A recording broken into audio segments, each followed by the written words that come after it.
The vote came without warning. Not a formal notice. Not a diplomatic channel request. Not even a politely worded message from the council secretariat. Just a blinking amber light on my console and a flat automated voice informing me that a full session had been called and that my attendance was required within 20 minutes. I, Commander Ilara Voss, sole human delegate aboard the Galactic Council station, had been eating a cold sandwich at my desk when that light started blinking. I left the sandwich. I went. The council chamber was a wide, circular room with a vaulted ceiling that glowed soft blue. 44 delegate pods arranged in a sweeping arc, each one shaped and pressurized for a different species. Mine was the smallest one in the room. It always had been. I had long stopped being offended by that. Councillor Vreth of the Keth Dominion was already standing at the central podium when I arrived. He was a tall, gray-skinned being with 4 arms and the kind of composed expression that powerful people wore when they had already decided the outcome of something and were simply waiting for the ceremony to finish. He did not look at me when I entered. That told me everything. I sat down. I pulled up my console. I started reading. The document was called the Abandoned Human Act. It was 47 pages long, written in Galactic Standard, and it had been drafted, reviewed, amended, and co-signed by 31 of the 44 council members. I scrolled fast. I had always been a fast reader. By the time Vreth called the session to order, I had read enough. Humanity was being removed from the Council's protected species register. Our trade corridor access was being revoked. Every defensive treaty we held with Council member species was declared void. The Sol system, meaning Earth, was being reclassified as an open reclamation zone, which in plain language meant that any Council-recognized species could now legally move in and claim whatever they wanted. The stated reason, printed in careful, neutral language across page 3, was that humanity represented a net negative coefficient in the galactic ledger. Too small to contribute meaningfully. Too young as a spacefaring species to be stable partners. Too unpredictable. Too prone to conflict. Too expensive to protect. We were being cut loose. Vreth cleared his throat and addressed the chamber. He spoke in that slow, measured tone that powerful people use when they want to sound reasonable while doing something unreasonable. He said that the act had been under review for 2 years.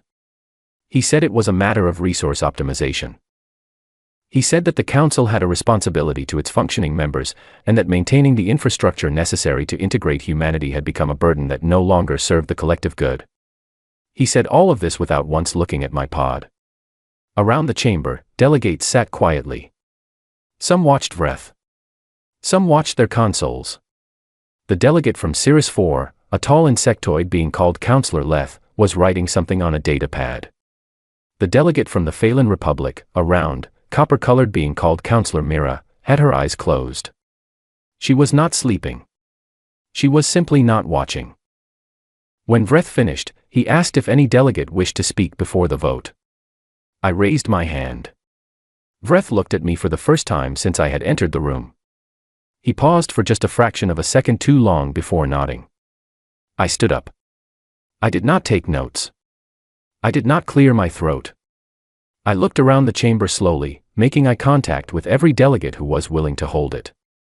I said only this: we have been part of this council for 62 years.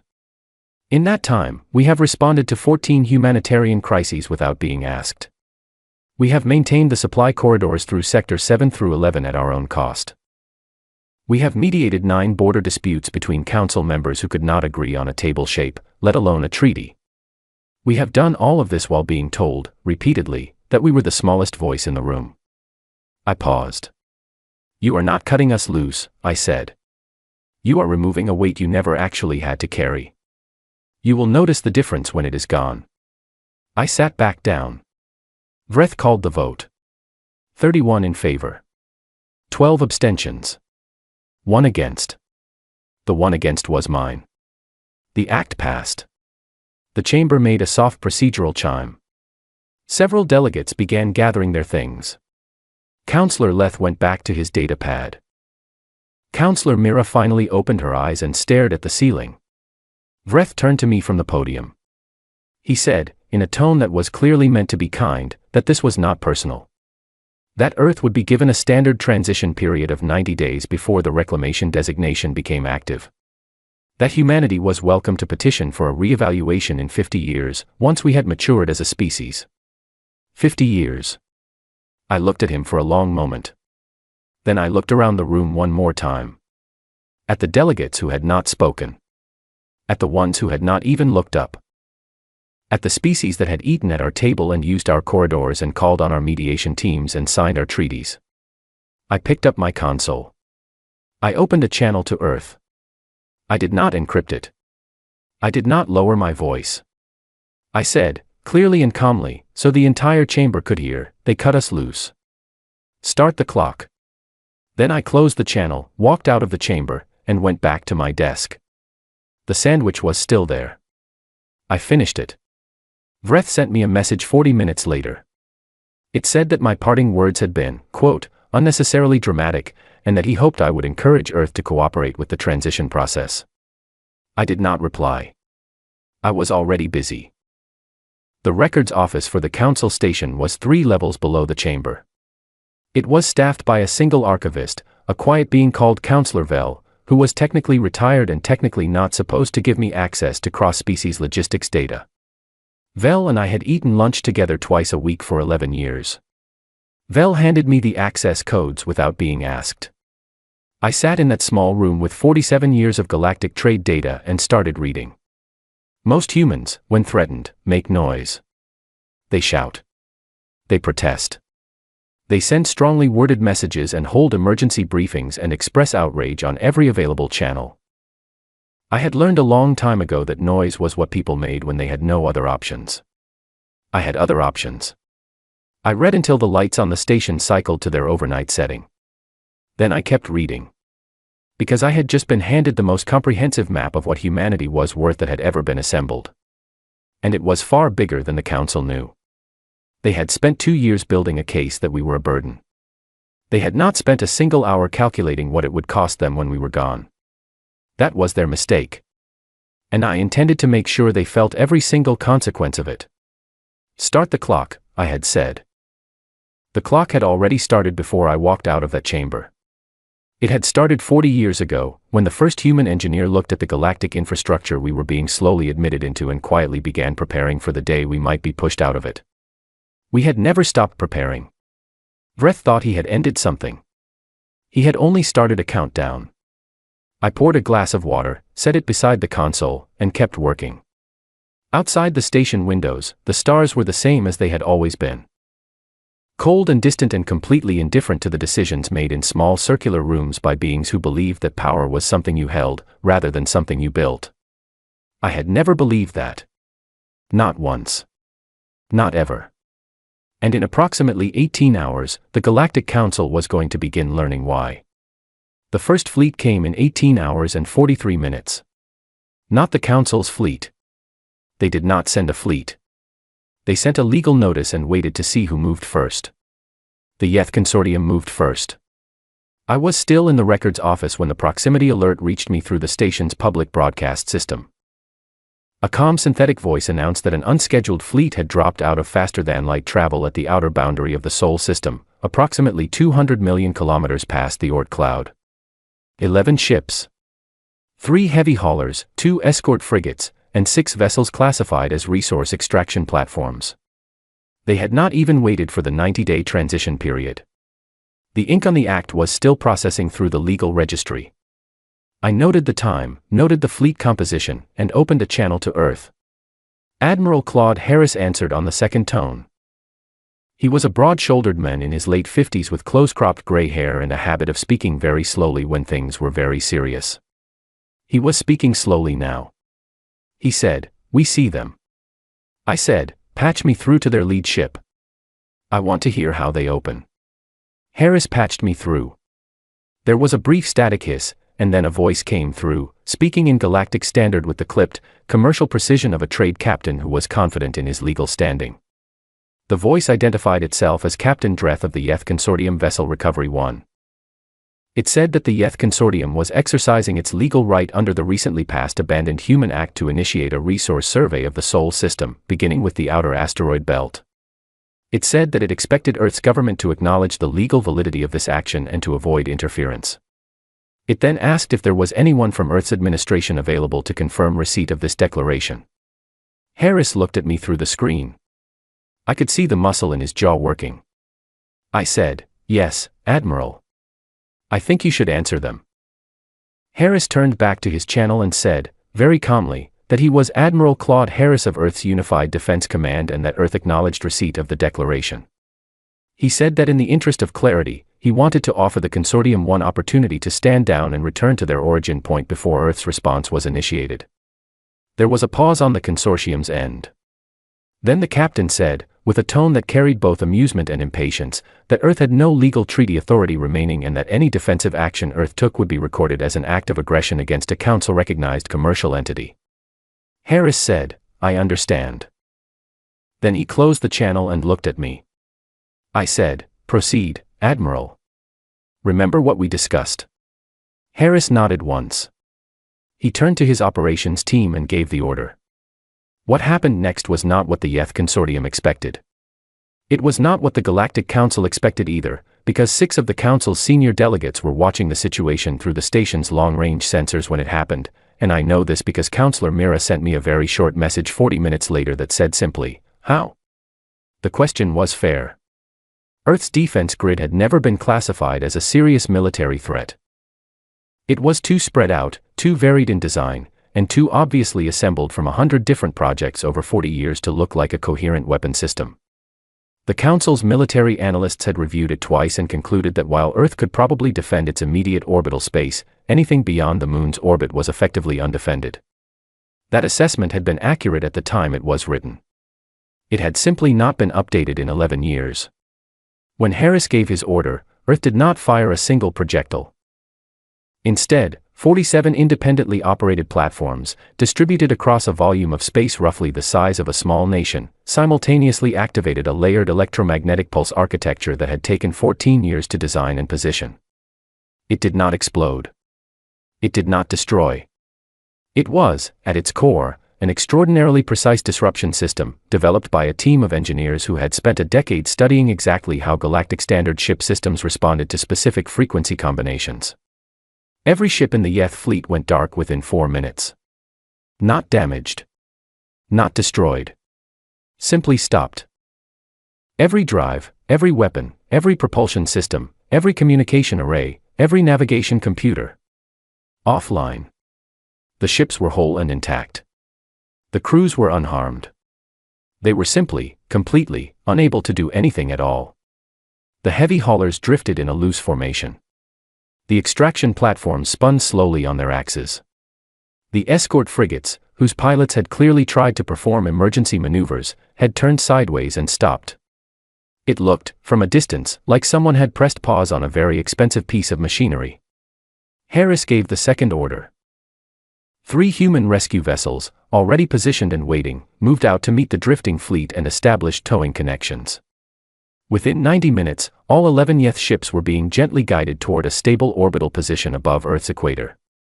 The crews were given food, water, access to communication systems to contact their families, and a written explanation in Galactic Standard that they were guests of Earth's government and would be treated accordingly, and that their ships would be returned to them in full working order once the YETH Consortium confirmed that it was withdrawing its claim under the Abandoned Human Act. Not a single crew member was harmed. Not a single ship was damaged. Every piece of equipment was intact. Harris sent a brief transmission to the YETH Consortium's home office that said, "Your fleet is safe. Your crews are comfortable. We do not waste resources. Please advise on how you wish to proceed." The response from the YETH Consortium's legal department arrived in less than 3 hours. It was a full withdrawal of the reclamation claim, an acknowledgement that the approach had been premature, and a request for the earliest possible date for the return of their vessels. Harris forwarded it to me without comment. I was not looking at the YETH response when it arrived. I was looking at something far more interesting. I had spent the night in the records office going through 47 years of galactic logistics data. And what I had found was not a picture of human weakness. It was a picture of something the Council had never bothered to look at closely because it had never caused them any trouble. Quiet dependency. It was not the dramatic kind. Humans had never controlled a region of space. We had never had the largest ships or the strongest weapons or the most territory. What we had, slowly and steadily over 6 decades, was become the single most common point of contact in the galaxy's practical, day-to-day functioning. Our engineering teams maintained the drive systems on 61% of all mid-tier vessels registered with the Council. Not because we were the only ones who could. Because we were reliable, affordable, and available on short notice. Because human engineers showed up when others did not. Because a human logistics hub would accept an emergency cargo reroute at 3 in the morning when no one else would answer the channel. Our medical research teams had developed or contributed to treatments for diseases affecting 29 different species. Not because we were the most advanced. Because we were curious about everything and unwilling to let a problem sit unsolved. Our trade corridor maintenance contracts, which we had always undercharged for because we valued the relationship more than the margin, kept functional 83% of the safe transit lanes in sectors 7 through 14. We were not the biggest thing in the galaxy. We were the thing the biggest things quietly depended on. And now that I had the full picture, I could see something else clearly. The Council had not passed the Abandoned Human Act because they had carefully calculated our value and determined we were worth less than we cost. They had passed it because we had never made them feel how much they needed us. We had been too good at making everything look easy. That was about to change. Within hours of the Yeth incident reaching the broader galactic news feeds, my communication console began receiving messages. Not from the great powers. From the small ones. 17 species, ranging from the trade collective of Dunvar to the independent settlements of the Hask cluster, contacted me within a 48-hour window. Some sent formal diplomatic notes. Some sent private messages from their senior officials. 2 of them sent just a single line, "What do we do now?" They were all asking the same question, even if they phrased it differently. If Earth could be reclassified as an open zone, so could they. The Council had thought it was removing one inconvenient species from its ledger. It had not accounted for what the example would signal to every other small, young, or politically inconvenient species watching from the edges of the chamber. It had opened a door. I intended to walk every one of those 17 species through it with me. I sent a message to each of them. Same message, slightly adjusted for each species' diplomatic preferences. It said, "You are not abandoned. Come talk to me." Harris sent a follow-up message while I was writing those replies. It said simply, "Nice work. What next?" I replied, "Now we show them what we built while they weren't paying attention." I looked at the sensor feed. The Yeth fleet was still in Earth's orbit, waiting. Neat and intact and harmless, and a very clear demonstration to anyone who cared to look that humanity did not need to destroy things to make a point. We just needed to stop them. Gently. Thoroughly. And with full documentation. Vreth had not yet responded to any of my messages. He would. They always did, eventually, when the quiet started to cost them something. I poured another glass of water and got back to work. The coalition of the abandoned did not have a dramatic founding. There was no ceremony, no signing table, no formal declaration broadcast across every channel in the galaxy. It started, practically, with 17 separate video calls across 3 days, most of which I conducted while eating, because there was no time to stop eating and also conduct diplomacy. The beings I spoke with were not, for the most part, the powerful leaders their titles suggested. They were worried administrators. Cautious traders. Species that had spent years carefully building relationships with the Council's framework only to watch, in real time, as that framework demonstrated it could simply decide you were no longer worth the paperwork. They came to me not because humanity was powerful. They came because humanity had just shown the galaxy that being small did not mean being helpless. The first call was with Director Olin of the Dunvar Trade Collective. Olin was a compact, gray-furred being with quick eyes and a habit of tapping one finger against the edge of his desk when he was calculating something. He tapped throughout our entire first conversation. He said, "We have watched what happened at your system. We understand what it means." I said, "What does it mean to you?" He said, "It means the Council passes laws without measuring consequences. It means those of us outside the inner circle are options, not obligations. It means we have been operating under the assumption that the rules protect everyone. That assumption is no longer reliable." I said, Correct. So what do you want to do about it? He tapped his finger 3 more times. Then he said, what are you building? I said, something that makes the council's math stop working in their favor. He looked at me for a long moment. Then he said, we are interested. The second call was harder. The Haas cluster settlements were represented by a young administrator named Lena Ford, a human woman who had been born in the cluster to parents who had emigrated from Earth decades earlier. She had never set foot on Earth. She had grown up entirely within the council's framework. She was, in her own words, terrified.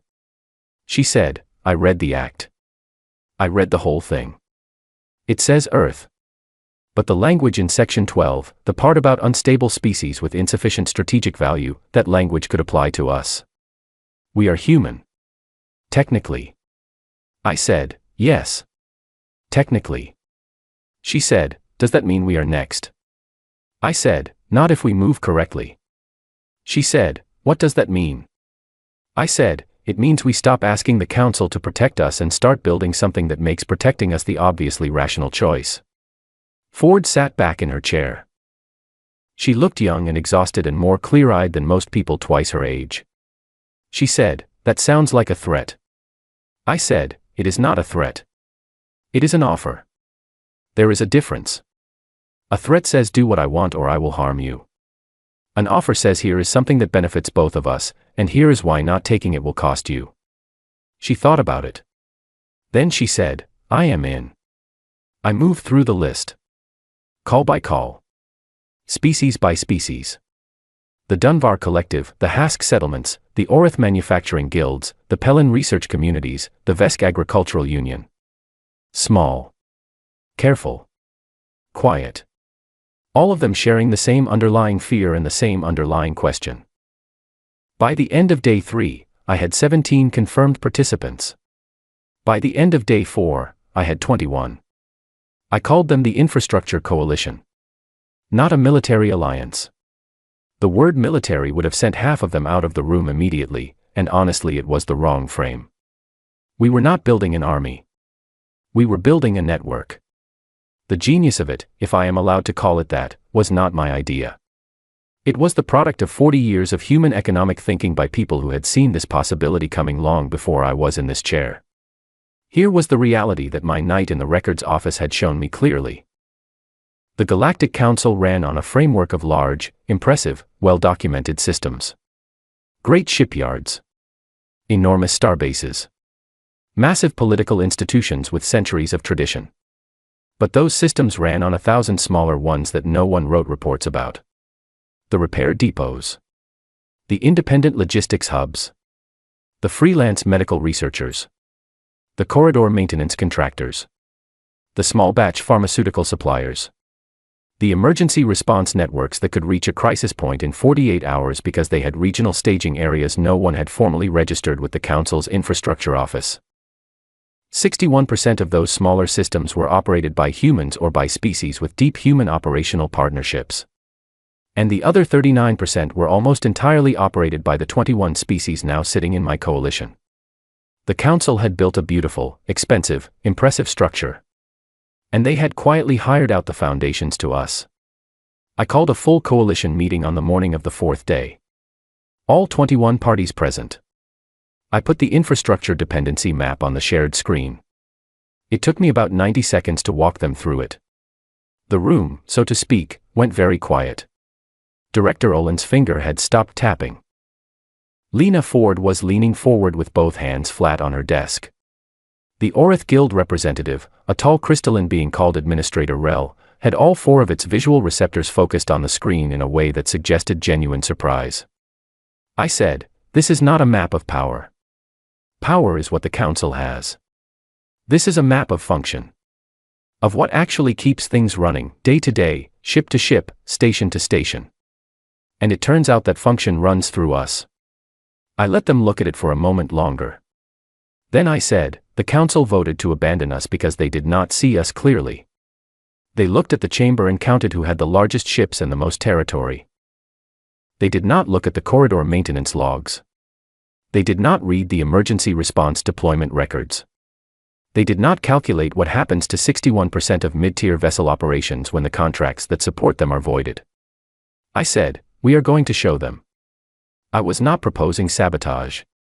I want to be absolutely clear about that, because it matters enormously.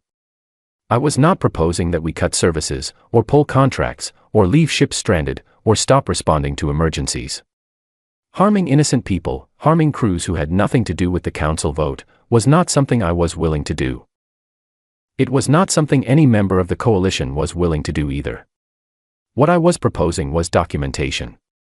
I wanted every coalition member to prepare a detailed, precise, fully verified account of every service, contract, maintenance agreement, emergency response deployment, and logistical arrangement they provided to council member species. Not future projections. Real numbers. Real histories. Real records. And then I wanted to present those records to the council with a single question: what does this cost to replace? Director Olin understood immediately.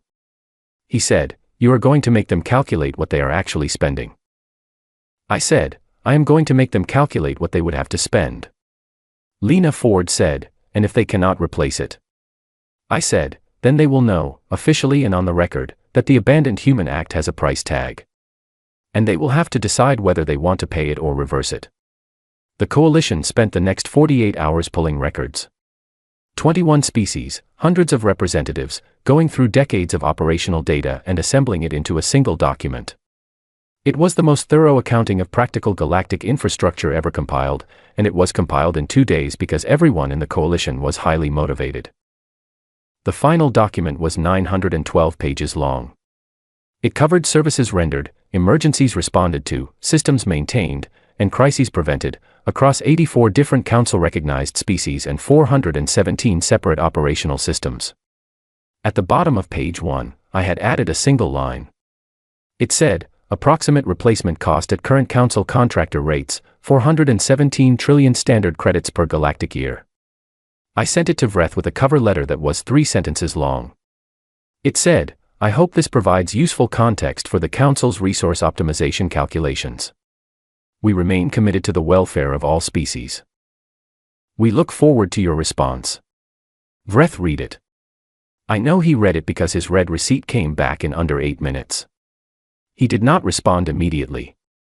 That was fine. I did not need him to. Because the document had also been sent, simultaneously, to the public press office of every council member species and every coalition partner. It was on the Galactic news feeds within the hour. The response was immediate and noisy and deeply satisfying to read. Not from the great powers. They were still processing. The noise was from the middle tier. From species whose logistics officers and fleet maintenance commanders and medical supply directors were reading the document and doing their own math and then, very urgently, calling their political offices to explain what they had just found. Counselor Mira sent me a message that said, "You have made the chamber very uncomfortable." I replied, "I intend to make it more uncomfortable. For a while. And then much more comfortable than it has ever been." She did not reply to that. But she did not need to. Vreth had been wrong about one thing in his speech to the chamber. He had said that maintaining humanity had become a burden the council could not justify. The document had just shown, in 912 pages of verified records, that the burden had always run the other direction. We were not the ones being carried. We were the ones doing the carrying. And now everyone knew it. The collapse did not happen all at once. It came in pieces, like a wall that has been cracking quietly for years finally deciding to fall on a Tuesday. The first piece fell on the morning of day 6. Counselor Vreth was in the middle of a press conference. He was doing what powerful people do when confronted with uncomfortable information. He was explaining it away. He was standing at a podium in the council's public affairs chamber, with a carefully composed expression and a team of advisors just off screen, saying that the infrastructure document released by the so-called coalition was an exaggeration. That it had been assembled selectively. That the council had thoroughly evaluated all dependencies prior to the vote and had determined that no significant disruption would result from the act's passage. He was explaining this very calmly when his communications director walked onto the stage and handed him a tablet. The press conference stopped. Vreth looked at the tablet. He read it twice. His composure did not break, but it bent. visibly. Even through a screen, you could see the exact moment he realized that something had changed. He excused himself from the podium and did not return. What was on that tablet was a message from the Keth Dominion's Fleet Operations Division. It said that 3 of their long-range patrol vessels had developed critical drive failures in Sector 9 and were requesting emergency maintenance support. Under standard protocol, the nearest qualified repair depot was a human-operated facility called Hendricks Station, named after the engineer who had built it 31 years ago.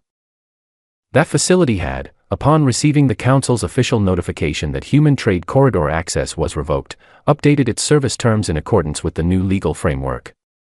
It would still serve anyone. But Council-contracted vessels without an active human bilateral agreement would now be charged at standard commercial rates rather than treaty-subsidized rates. The standard commercial rate for emergency drive repair on a Keth long-range patrol vessel was approximately 400,000 credits per ship. 3 ships. 1.2 million credits. Not ruinous. But also not in the budget that the Keth Dominion's Fleet Command had approved for the quarter. And not something they could simply reroute, because Hendricks Station was the only facility within range with the specialized equipment required for Keth drive architecture, which had been designed partly in consultation with human engineers who had since updated their licensing terms to align with the new legal framework. The Keth Dominion's Fleet Operations Division wanted to know who was authorizing the expenditure. Vreth had not authorized it. It had not been in any of the Council's projections. The projections had assumed that service providers would continue operating under the old terms regardless of the Act, because the Act only changed Earth's legal status, not the status of independent contractors. Those independent contractors disagreed. They were not cutting service. They were simply charging market rate. And the market rate, without the treaty framework that humanity had negotiated over 60 years, was considerably higher than anyone had been paying. That was Piece 1. Piece 2 came on Day 7. A border incident in what had been human-mediated space between the Keth Dominion and the Phelan Republic. A disputed transit lane in Sector 10, where a Keth commercial convoy and a Phelan patrol had both attempted to occupy the same corridor simultaneously. Under the old framework, human mediators had maintained the agreed protocols for exactly this kind of overlap. Every ship captain in that sector had a human-authored navigation agreement on their system that told them precisely who had right-of-way and when. Without an active human administrative presence in the sector, the navigation agreements had no enforcement mechanism. Both captains believed they were in the right. Both captains refused to yield. The situation had escalated to the point where shots were fired. Not lethal, fortunately. Warning shots. But warning shots in a contested corridor with 2 species who had a long history of border disagreements was the kind of thing that turned into something much worse if no one stepped in quickly. The Council's Emergency Response Office contacted Human Diplomatic Corps on instinct. Then, 3 seconds later, remembered that Human Diplomatic Corps no longer had authorized operational status in Council space. The Response Office had then contacted the Keth Dominion's diplomatic team, who contacted the Phelan Republic's diplomatic team, who contacted the Council's legal office to ask whether the old mediation protocols still applied. The legal office said it was reviewing the question. The review would take 72 hours. In the meantime, 2 irritated ship captains were sitting at opposite ends of a transit corridor making increasingly impatient transmissions. I was watching this happen through the Coalition's monitoring channels. Lena Ford messaged me and asked if we should intervene. I said not yet. Let them ask. Ford said, what if it gets worse before they ask? I said, then we respond because it is the right thing to do. Not because we are performing. And we document that we responded. Ford said, and if no one asks at all? I said, they will ask. She said, how can you be certain? I said, because Vreth just lost 1.2 million credits on 3 ships he could not get serviced, and there is a border incident in Sector 10 that his diplomats cannot resolve without the people he just voted to abandon. And the Galactic Stock Exchange has dropped 9% in 6 days because every logistics analyst in the galaxy just read a 900-page document and did math that the Council apparently did not do before the vote. Ford was quiet for a moment. Then she said, you have been waiting for this. I said, I have been preparing for this. There is a difference. The border incident in Sector 10 resolved itself after 11 hours when a retired human navigation specialist named Peter Lane, who had been living on a station in Sector 9 for 20 years, simply called both captains on his private channel and talked them through a compromise docking rotation. Lane had no official status. He was not acting on behalf of anyone. He just knew both protocols and both captains and thought the situation was unnecessary. He did not tell anyone he had done it.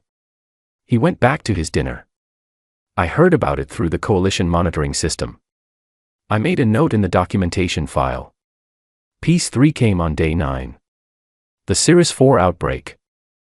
Sirius 4 was a temperate world with a population of about 400 million, predominantly a species called the Sirite, who were a gentle, intellectual people with a strong tradition of architecture and very little experience with infectious disease. They had largely been protected from epidemic events by the Council's standard quarantine protocols, which were in turn monitored and supported by a joint health response network that included, as its single largest contributor, Earth's Interplanetary Disease Control Division.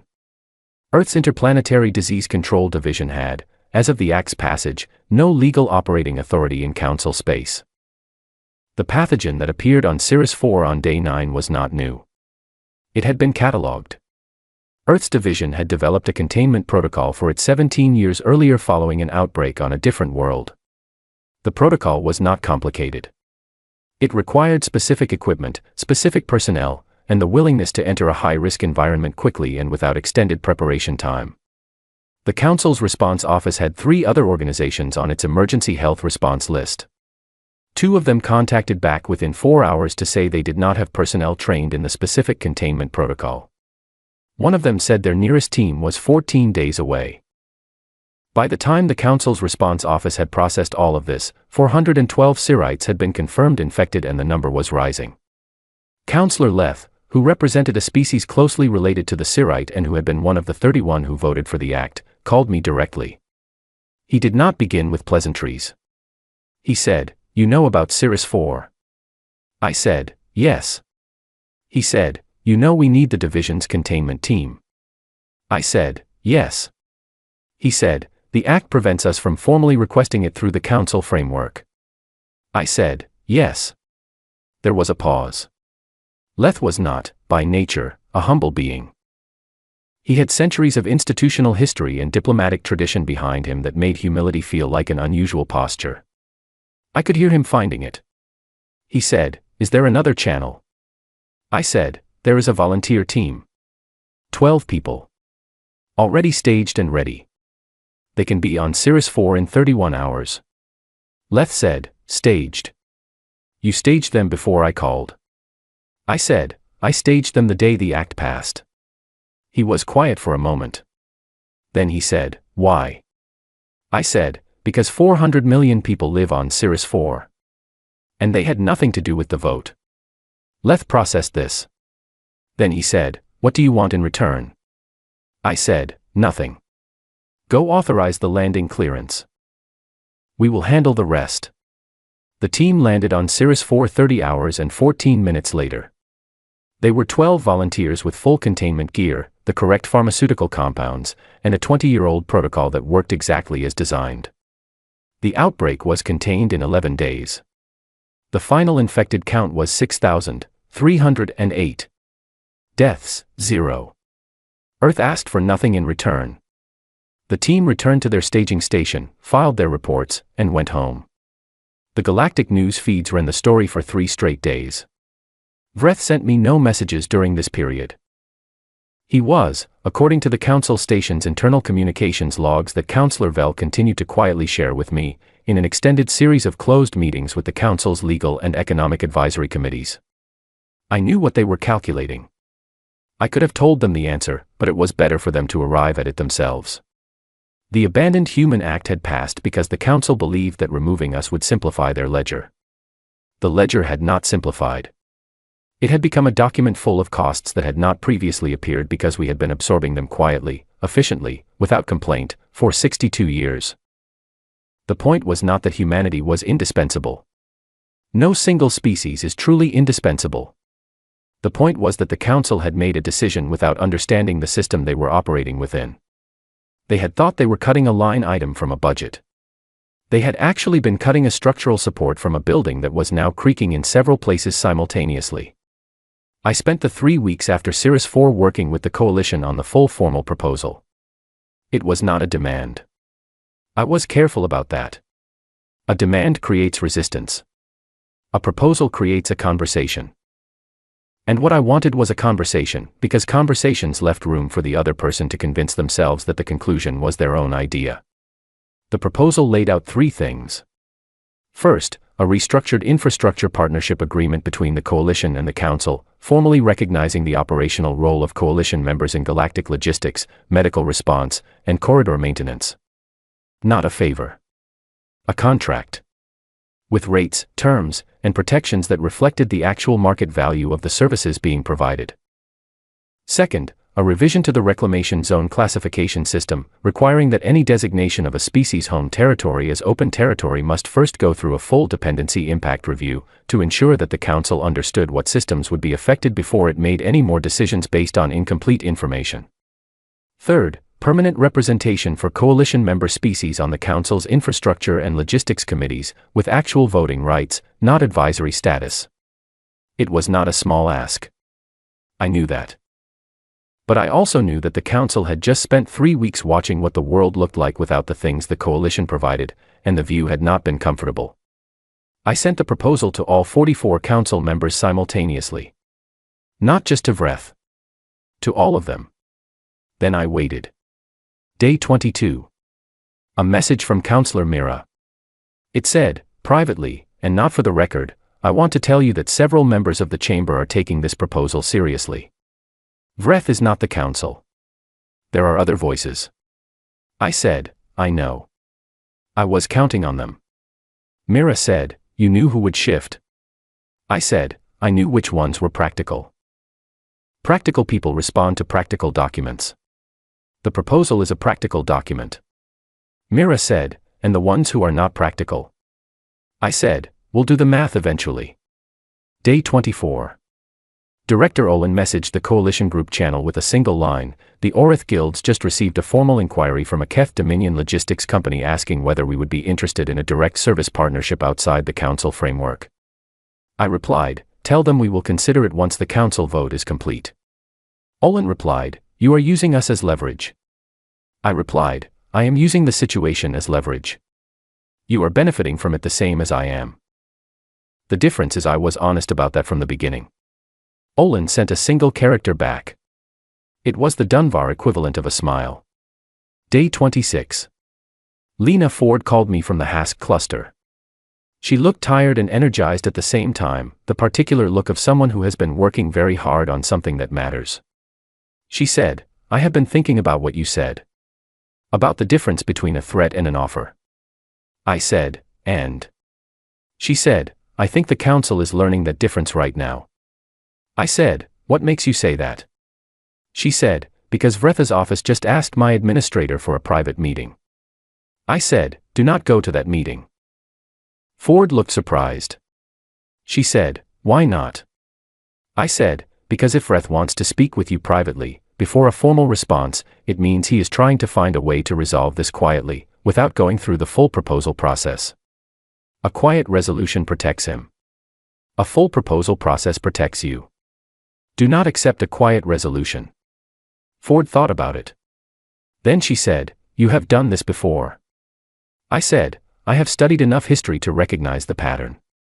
Ford said, how many times in history has a small species been in this position?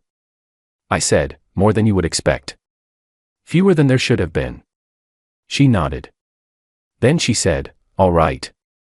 I will decline the private meeting. I said, send Vreth a polite message saying you are looking forward to the council's formal response to the coalition proposal and that you hope to discuss it in the full session. Ford said, and that's it.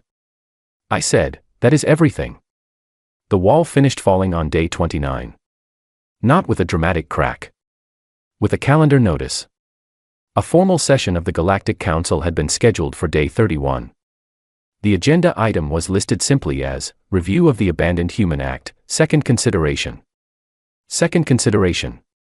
The most diplomatic language possible, for we made a mistake and now we have to fix it without saying those words out loud.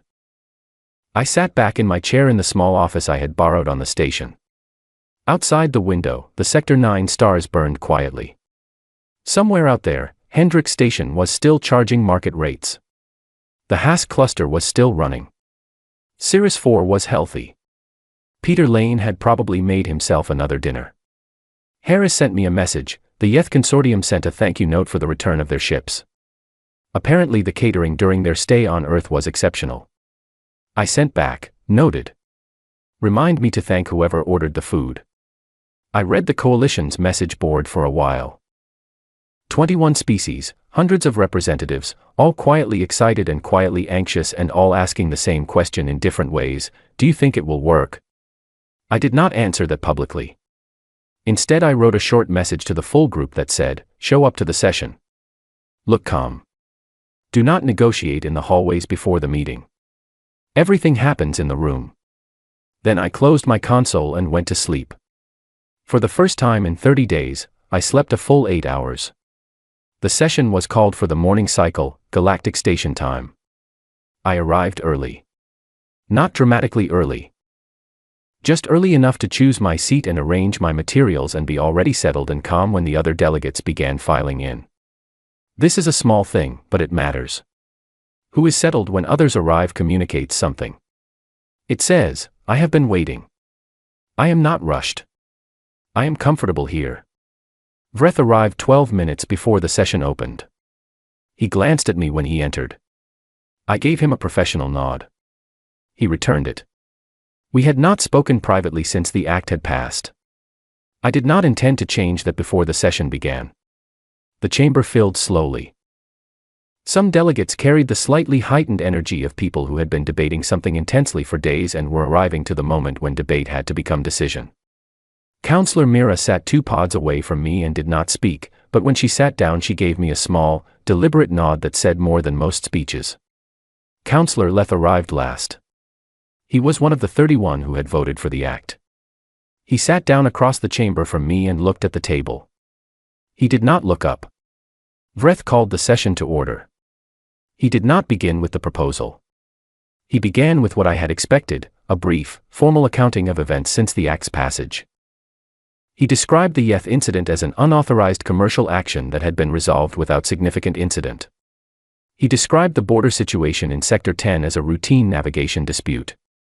He described the Sirius 4 response as a voluntary humanitarian gesture by independent contractors with no formal standing. I let him describe all of it exactly as he wished to describe it. Then he said, the Council has received, from the Infrastructure Coalition, a proposal for a revised partnership framework. This proposal has been reviewed by the advisory committees and is before the session for formal consideration today. He looked around the room. He looked, briefly, at me. He said, the Council recognizes that the original assessment underlying the Abandoned Human Act may have been based on incomplete information. May have been. Incomplete. I appreciated the precision of that language. It was the most that a being like Vreth could offer in a public forum, and I had been prepared to accept it. I did not react. I continued looking at the table in front of me. Vreth said, the advisory committees have prepared an analysis of the coalition proposal. That analysis has been distributed to all delegates. The session is now open for comments and questions before we move to a formal vote. What followed was 90 minutes of discussion that I will not detail completely, but the broad shape of it was this: the delegates who had voted for the act divided into 2 groups. Those who were genuinely embarrassed and said very little, and those who tried to find technical arguments against specific elements of the proposal and were quietly demolished by the data that the coalition had assembled. Counselor Leth spoke once. He said, carefully and without looking at me, that the Sirius 4 situation had demonstrated clearly that the Council's health response infrastructure had a dependency that had not been adequately accounted for in the Act's impact review. He said that this was a systemic failure of the Council's analytical process and that the proposal offered a reasonable structural correction. Coming from one of the original 31, this landed heavily. The delegate from the Phelan Republic, a young official who had replaced Councillor Myra's predecessor only 6 months earlier, asked a good question. She asked whether the infrastructure partnership framework in the proposal would apply retroactively to services rendered since the Act's passage. I answered. I said that the coalition was not seeking retroactive compensation.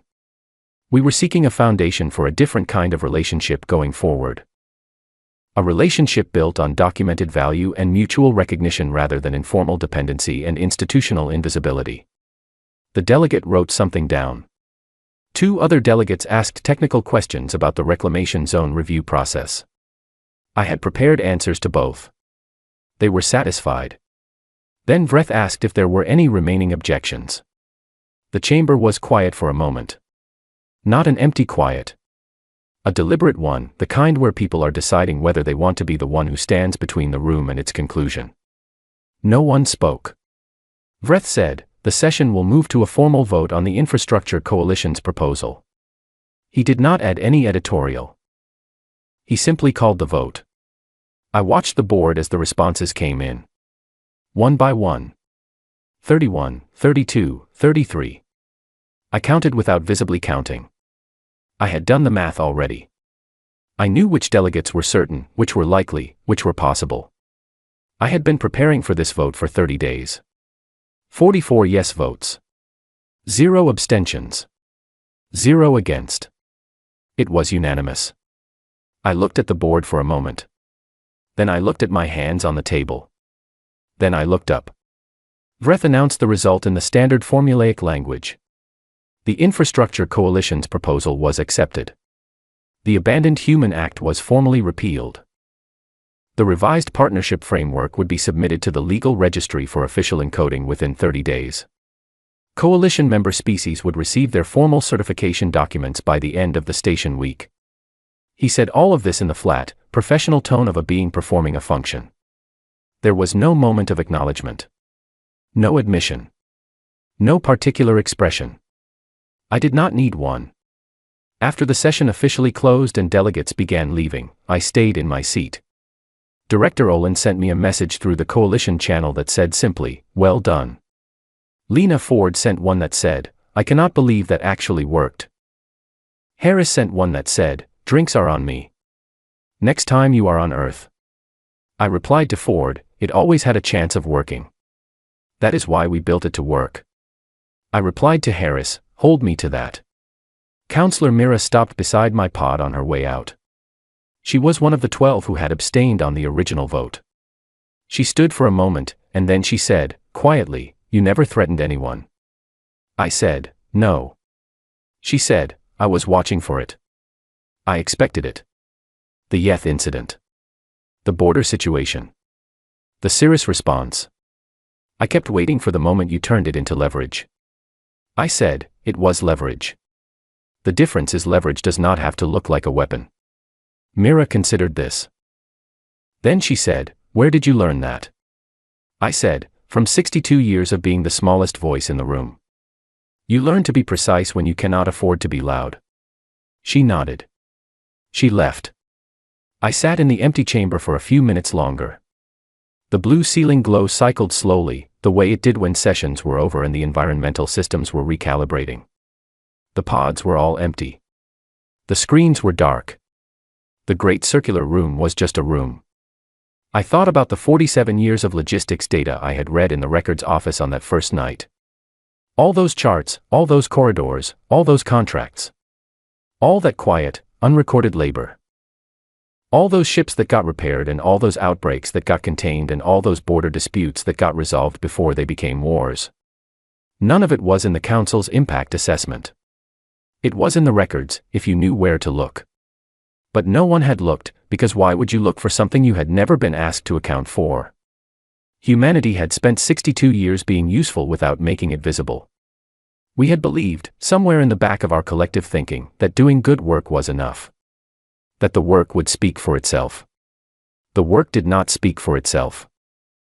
The work had to be assembled into 912 pages and sent to every delegate simultaneously before anyone heard it. That was the lesson I was taking home. I picked up my console. I had 7 new messages. Coalition business, follow-up requests, a note from Vel in the records office that said, "I heard it went well. Lunch is on me when you have time." I started writing back to Vel when Vreth appeared in the doorway. He was alone. No advisors. No aides.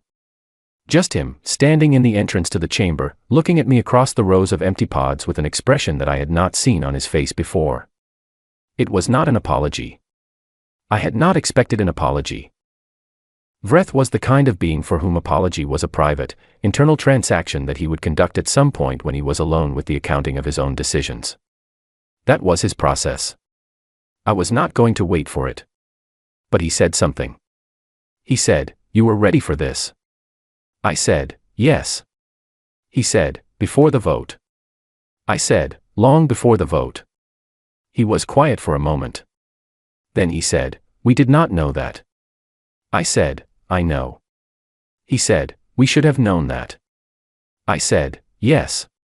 He looked at me for a moment longer.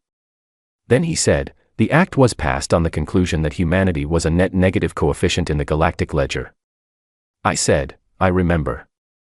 He said, "The conclusion was wrong." I said, "It was based on incomplete data." He said, "Yes.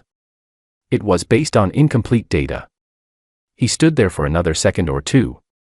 Then he gave me a professional nod, very similar to the one I had given him when he had arrived that morning. And then he walked away. I watched him go. Then I turned back to my console and finished my message to Vel. That evening, sitting at my desk with a cup of tea and the quiet hum of the station around me, I opened my personal log. I had been keeping a personal log since my first day as Earth's delegate, 11 years earlier. Most of the entries were short and functional. Meeting notes, decision records, names and dates and outcomes. This entry was longer. I wrote about the night in the records office. I wrote about the coalition calls, and about Lena Ford's question about whether it was going to work, and about Peter Lane eating his dinner after resolving a border incident that no one had asked him to resolve. I wrote about the Cirrus 4 volunteers who had packed their gear and staged themselves before anyone asked, because that was what you did when you believed in something. I wrote about Vreth standing in the empty doorway saying, "We should have known that." And then, at the end of the entry, I wrote the thing I had been turning over in my mind since I had walked out of that first session 31 days ago. I wrote, "They looked at us and saw something small and forgettable. They forgot, we have been small and forgettable before. We know exactly what to do with it." I closed the log. I finished my tea. Outside the window, the stars were the same as they had always been. Cold, distant, and completely indifferent to the decisions made in small rooms by beings who believed power was something you held rather than something you built. We had never believed that. The clock had run. The clock had stopped. And the galactic ledger had a new line item in it now. It said, "Humans. Founding partners." Not because they asked for the title. Because they earned it. Quietly. Thoroughly. And without ever losing count.